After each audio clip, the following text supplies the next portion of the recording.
Purihin ang Diyos, purihin ang ating Panginoon. Kung ang Diyos ay nasa tabi mo ngayon at tatanungin ka, ano ang ibig mong gawin ko sa iyo?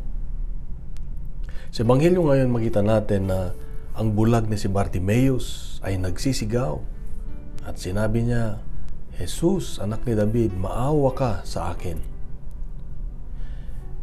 Gustong makita ni Bartimeo at wala siyang ibang inisip kundi makalapit sa Diyos, marinig ng Diyos ang kanyang hinaing at naniwala na kaya siyang pagalingin ni Jesus.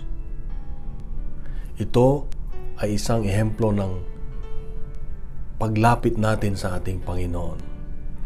Ano yung isang bagay o mga bagay sa buhay mo ngayon, sa buhay natin, na gusto mong magkaroon ng kagalingan o magkaroon ng pagbabago? Kung ikaw ay may sakit o may karamdaman o mayroon kang isang kasalanan na nagbibilanggo sa iyo na paulit-ulit mong ginagawa at gusto mong makalaya, ano yun? Ito yung araw na binibigay ng Diyos sa atin ngayon na ipaalala na pwede kanyang pagalingin, pwede kanyang iligtas. Ano ang gawin lang natin? Sabihin mo lang kung ano yung gusto mong mangyari. At maniwala. Kaya lang kung minsan may mga bagay na nanggugulo sa atin, nanglilito sa atin, nagpapababa ng ating pananampalataya na sasabihin na hindi ka gagaling o hindi gagawin ng Diyos.